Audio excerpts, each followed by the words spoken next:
Iraq पर अमरीकी हमले के दौरान बगदाद एक कदीम अमारत मलबे का ढेर बन गई। इराक पर अमरीकी कब्जे के बाद शहर की सफाई शुरू हुई तो उस अमारत का मलबा हटाते हुए गहराई से एक कदीम अमारत के आसार दरियाफ्त हुए। ये किसी दरसगाह के आसार थे। खुदाई करने वालों को वहां से एक कदीम कलमी नुस्खा मुकम्मल हालत में दस्तयाब हुआ।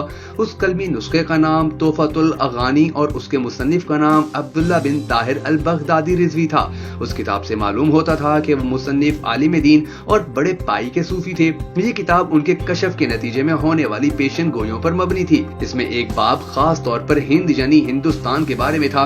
उस बाब में वो हजरत लिखते हैं कि हिंद के कुछ इलाकों पर मुसलमानों की हुकूमत कायम होगी, लेकिन एक तवील अरसा तक ये मुल्क अफरा तफरी और बेचैनी का शिकार रहेगा। इसकी जो वजह उस किताब में बयान की गई है वो बहुत ही होलनाक है। हजरत लिखते हैं कि इस इलाके के मुसलमान खंजीर नुमा खुराक खाने के आदी होंगे और यही सबब होगा कि वो बतदरीज दीन से दूर होते जाएंगे। पढ़ने में तो ये बहुत ही अजीब बात थी, क्योंकि पाकिस्तान में लोग बज़ाहिर ऐसी कोई चीज नहीं खाते।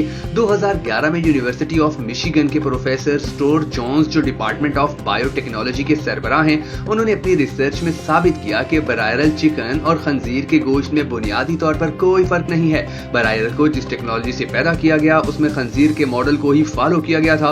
उस तहकीक के सामने आते ही इस पर पाबंदी लगा दी गई और डॉक्टर जोन्स को नफ्सियाती मरीज करार देकर ज़हनी अमराज के अस्पताल में डाल दिया गया। नवंबर 2015 में डॉक्टर स्टुअर्ट जोन्स का उसी अस्पताल में पुरइसरार हालात में इंतकाल हो गया। अगर ये तहकीक मंजर-ए-आम पर आ जाती तो मगरिब की multi billion dollar broiler chicken industry तबाह हो जाती। इस इंडस्ट्री के बल पर उन्होंने मुस्लिम ममालिक में अपने एजेंट्स को जैसे अरबपति किया, वो सिलसिला भी खत्म हो जाता। और सबसे अहम बात यह है कि मुसलमान हराम गोश्त खा के जिन रूहानी अमराज का शिकार हो रहे हैं उससे निजात मिल जाती। उन्हीं दिनों तिल अबीब यूनिवर्सिटी में कद्दू के खवास पर एक रिसर्च पेश की गई। डॉक्टर मोशे डेविड, जो पोलैंड से हिजरत करके इसराइल में आए थे, वो पिछले 22 बरस से कद्दू के खवास पर तहकीक कर रहे थे। 2014 के मौसम गर्मा में ये तहकीक मुकम्मल करके यूनिवर्सिटी के बोर्ड ऑफ डायरेक्टर्स की मीटिंग में पेश की गई।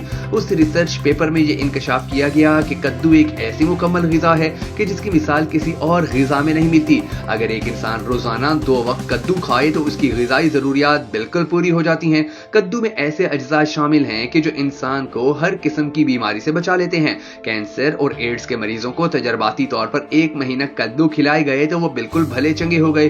कद्दू के जौहर से हर किस्म की बीमारी के इलाज की वैक्सीन तैयार करने का तजर्बा भी किया गया। उस तजर्बे के नताइज हैरानकुन थे।